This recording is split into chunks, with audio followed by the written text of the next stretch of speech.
الحمدللہ رب العالمین والصلاة والسلام علی سید الانبیاء والمرسلین۔ روزہ ایک بہت بڑی عبادت ہے اور اللہ تعالیٰ کا قرب حاصل کرنے کا بہت بڑا وسیلہ اور ذریعہ ہے۔ اللہ کا قرب حاصل کرنے کے لیے نماز اور روزے سے بہتر کوئی چیز نہیں ہے۔ اس لیے حدیث مبارکہ میں آتا ہے کہ اللہ کے محبوب علیہ السلام نے فرمایا کہ اللہ تعالیٰ فرماتے ہیں الصوم لی وانا اجزی بہ، کہ روزہ میرے لیے ہے اور اس کا بدلہ بھی میں ہی دوں گا۔ ہر نیکی کا اللہ تبارک و تعالیٰ نے اجر رکھا ہوا ہے، کوئی 10 گنا ہے، کوئی 700 گنا ہے، کوئی بغیر حساب کتاب کے کوئی کسی کا کتنا درجہ ہے۔ لیکن روزے کے متعلق اللہ تبارک و تعالیٰ نے فرمایا کہ بس اس کا بدلہ میں نے ہی دینا ہے۔ اب کتنا بدلہ ملے گا وہ اللہ تبارک و تعالیٰ جانتے ہیں، یا قیامت والے دن جب بندے کو روزے کی جزا ملے گی پھر بندے کو پتہ چلے گا کہ مجھے اس روزے کے بدلے میں اللہ پاک نے کیا دیا۔ دنیا کے اندر اس کی کوئی حد نہیں ہے کہ کتنا اجر ہے، کتنی نیکی ہے، یہ اللہ پاک کی ذات ہی جانتے ہیں۔ لیکن یہی روزہ جب اللہ تبارک و تعالیٰ کی طرف سے اتنا بڑا اجر ملتا ہے تو کچھ ایسے بھی لوگ ہوتے ہیں کہ پھر جن کا روزہ رکھ کے پھر اپنا روزہ توڑ بیٹھتے ہیں۔ اور ظاہری بات ہے کہ پھر اب روزہ رکھنے کے بعد اگر روزہ ٹوٹ گیا ہے اس کی 3 یا 4 صورتیں ہو سکتی ہیں زیادہ سے زیادہ۔ وہ 4 صورتوں میں کچھ میں تو کفارہ آئے گا، کچھ میں قضا آئے گی، کچھ میں کفارہ اور قضا دونوں نہیں آئیں گی۔ یہ چند ایک صورتیں جو ہے وہ میں آپ اس کے سامنے عرض کرنا چاہتا ہوں۔ ایک تو یہ یاد رکھیے گا کہ روزہ جب اتنا بڑا اللہ تعالیٰ کی طرف سے فضل اور کرم ہے انسان کے اوپر کہ اللہ کا قرب حاصل ہوتا ہے، جنت کا حصول کا ذریعہ ہے، آخرت میں جزا ملے گی، اللہ کی طرف سے بہت بڑا بدلہ ملنے والا ہے۔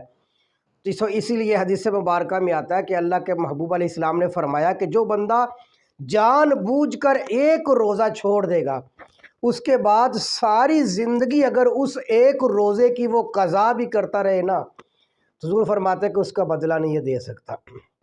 جان بوجھ کر جو بندہ ایک روزہ چھوڑ دے، ساری زندگی قضا کوئی نہیں کر سکتا، لیکن حضور نے فرمایا اگر کوئی کر بھی لے تو اس ایک روزے کی جو کمی رہ گئی ہے نا وہ کبھی پوری نہیں ہو سکتی۔ تو عام طور پہ 4 ہی صورتیں ہوتی ہیں روزہ کے ٹوٹنے کی۔ وہ کون کون سی صورتیں ہیں ان کو اچھی طرح سمجھیے گا۔ ایک تو پہلی صورت جو ہے وہ کیا ہوتی ہے عام طور پر روزہ توڑنے کی، وہ ہوتی ہے روزے کا ٹوٹنا عمدن، قصدن اور آمدن۔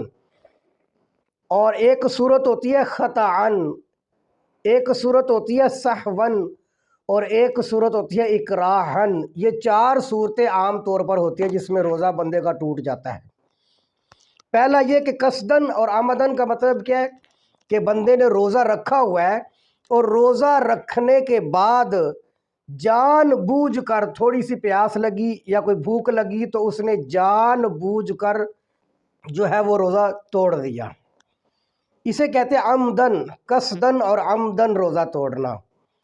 اب یہ اس کا بہت بڑا گناہ، یہ گناہ کبیرہ ہے کہ بندہ بغیر کسی وجہ کے روزے کا توڑ دینا۔ جو شریعت میں عذر ہے وہ اپنی جگہ پر ہے، کوئی بندہ زیادہ بیمار ہو گیا اور طبیعت ناساز ہوتی جا رہی ہے، ڈاکٹروں نے روزہ توڑنے کا کہہ دیا، وہ اپنی جگہ پر، لیکن بغیر کسی وجہ کے اور جان بوجھ کر کسی نے روزہ توڑ دیا تو اس روزے کا کفارہ بھی ادا کرنا پڑے گا اور اس کی قضا بھی دینی پڑے گی۔ اور کفارہ کیا ہے جی اس کا؟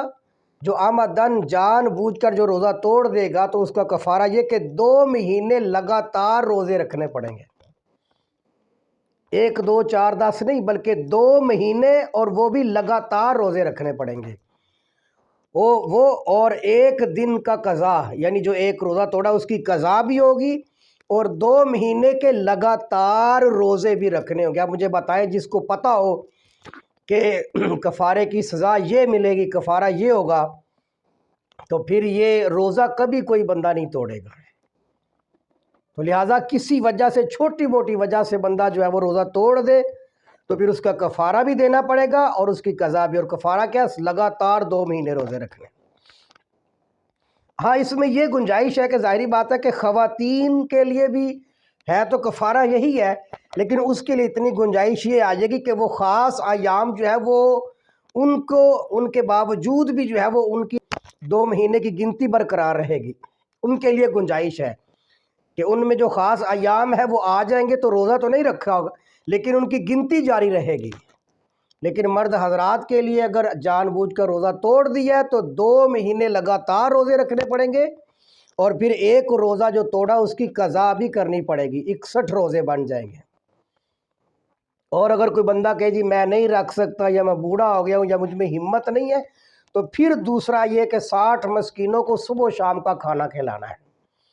لیکن یہ اس کے لیے ہوگا جو زیادہ عمر والا یا کمزور ہے یا کوئی بیمار ہے۔ اگر ہٹا کٹا ہے تو پھر 60 روزے لگاتار رکھنے پڑیں گے۔ یہ اس صورت میں ہے جب کوئی بندہ جان بوجھ کر روزہ توڑ دے، تو یہ پہلی صورت ہوگی۔ دوسری صورت ہوتی ہے خطأً روزہ ٹوٹ جانا، یعنی جان بوجھ کر تو نہیں توڑا لیکن خطا کی وجہ سے روزہ ٹوٹ گیا۔ خطا کی وجہ سے اگر روزہ ٹوٹ گیا ہے نا تو اس میں بھی توبہ کا حکم ہے۔ کیوں؟ اس وجہ سے کہ غفلت کی وجہ سے جو ہے وہ کیا ہو گیا، اس کا روزہ ٹوٹ گیا ہے۔ اور خطأً کا مطلب یہ ہے کہ مثال کے طور پر بندہ وضو کرنے لگا تھا، کلی کی تو پانی جو ہے نا اتفاق سے پانی آگے ایک آدھا قطرہ 2 قطرے چلے گئے حلق میں، یا یہ کہ بندہ وضو کر رہا تھا، کلی کی تو پیچھے سے کوئی دھکا لگا تو پانی منہ کے اندر چلا گیا، حلق میں چلا گیا، تو اسے کہتے ہیں خطأً۔ تو خطأً کے اندر بھی یہ ہوگا کہ روزہ تو ٹوٹ جائے گا بندے کا، لیکن روزہ ٹوٹے گا لیکن اس میں کفارہ نہیں آتا، اس میں صرف قضا آئے گی۔ یعنی روزہ تو ٹوٹ جائے گا اور روزہ ٹوٹنے کے بعد پھر اس کی قضا دینی پڑے گی، اور اس میں کفارہ نہیں آئے گا چونکہ یہ خطأً ہوا ہے، ارادتاً اور جان بوجھ کر نہیں ہوا۔ لیکن ایک بات یاد رکھیے گا کہ اگرچہ یہ خطأً ہوا ہے، روزہ تو اس کا ٹوٹ جائے گا، لیکن روزہ ٹوٹنے کے بعد بھی روزے داروں ہی کی طرح رہا جائے گا۔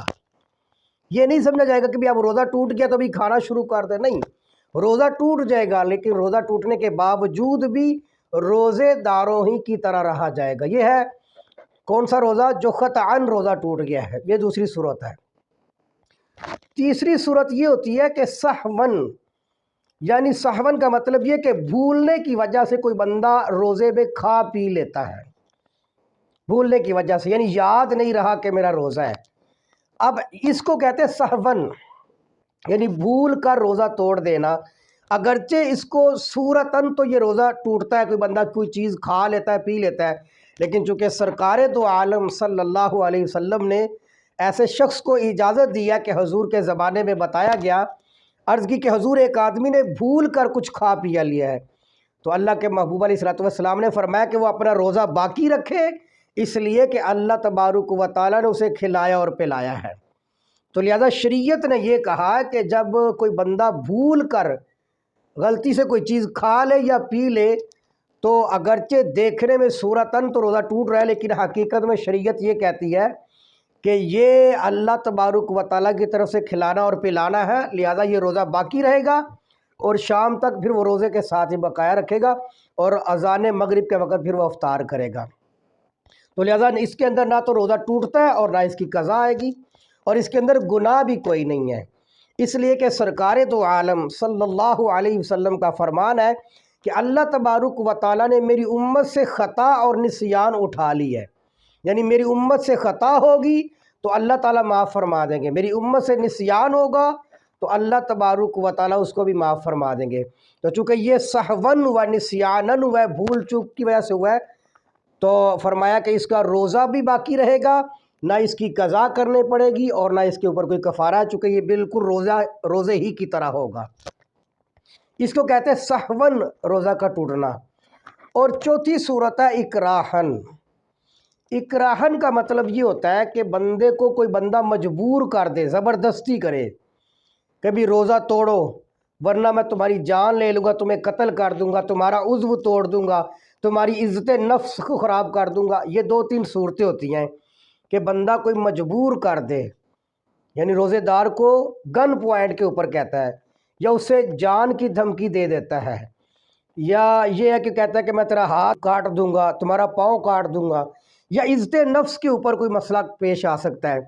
تو یہ چند ایک صورتیں ہوتی ہیں، اسے کہتے ہیں اکراہن، یعنی مجبور کر کے کوئی بندہ روزہ توڑواتا ہے۔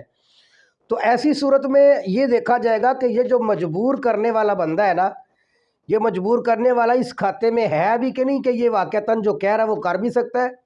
اگر تو وہ بندہ اس طرح کا ذہنی مریض ہی ہے کہ وہ جو کہہ رہا ہے وہ کر سکتا ہے، وہ مار سکتا ہے، ہاتھ پاؤں کاٹ سکتا ہے، یا کوئی ایسی کام کر سکتا ہے جو عزت نفس کے اوپر حملہ آور ہو، تو ایسی صورت میں شریعت کہتی ہے کہ وہ بندہ روزہ توڑ دے گا، اور یہ روزہ توڑنا اکراہن ہوگا، بطور مجبوری کے۔ لہذا ایسی صورت کے اندر یہ ہے کہ بندہ جب ایک مجبوری طور پر کوئی چیز کھائے گا، تو چونکہ روزہ تو اس کو یاد تھا اور اس نے مجبوری کے طور پر گرچہ کھایا ہے، تو کھانے کی وجہ سے روزہ ٹوٹ جائے گا، اور روزہ ٹوٹنے کے بعد پھر اس کی ایک قضا آئے گی، اس کا کفارہ نہیں آئے گا، کیونکہ وہ مجبور ہو کر بیچارہ کر رہا ہے۔ تو لہٰذا اس کے اندر گناہ بھی نہیں ہوگا اور اس کے اندر کفارہ بھی نہیں ہوگا، لیکن بہرحال روزہ ٹوٹ جائے گا، اور روزہ ٹوٹنے کے بعد پھر اس کی ایک دن کی قضا کرنی پڑے گی، لیکن یہ روزہ ٹوٹنے کے باوجود بھی روزے داروں ہی کی طرح رہنا پڑے گا۔ اس میں بھی یاد رکھیے گا کہ علماء کرام نے لکھا ہے کہ اس کی نیت ٹھیک ہونی چاہیے، یعنی اس کو دل میں دکھ ہونا چاہیے کہ یار میں مجبور ہو کر روزہ توڑ رہا ہوں لیکن میرا روزہ خراب ہو رہا ہے۔ اگر اس کے دل میں یہ آگے کہ مجھے چلو اچھا ہی ہوا کوئی بندہ میرے گن پوائنٹ پہ آ کے میرا روزہ توڑوا رہا ہے، مجھے بھی بڑی بھوک لگی ہوئی تھی، تو ایسی صورت میں یاد رکھیے گا کہ پھر کفارہ بھی پڑ جائے گا۔ تو بہرحال یہ 4 صورتیں ہیں جو عام طور پر روزہ توڑنے کی ہوتی ہیں۔ ایک عمدن روزہ توڑنا، اس کے اندر قضا بھی ہوگی اور کفارہ بھی ہوگا۔ خطأً کے اندر قضا ہوگی، کفارہ نہیں ہوگا، ساتھ میں توبہ کرنی پڑے گی۔ اور سہون کے اندر نہ قضا ہوگی نہ کفارہ ہوگا، بلکہ باقاعدہ روزہ باقی رہے گا۔ اور چوتھی صورت اکراہن ہے، اور اکراہن کی صورت کے اندر یعنی مجبور ہونے کی صورت میں بندہ روزہ تو توڑ دے گا، اگر جان کا مسئلہ ہو یا جسم کے کسی عضو کا مسئلہ ہو یا یہ کہ عزت نفس کا مسئلہ ہو، تو یہ 3 صورتیں ہوں تو شریعت کہتی ہے کہ مجبوری ہے تو روزہ توڑ دو، اور روزہ ٹوٹ جائے گا، اور بعد میں اس کی ایک قضا کرنی پڑے گی، اور اس روزے دار کے اوپر کوئی گناہ بھی نہیں ہوگا۔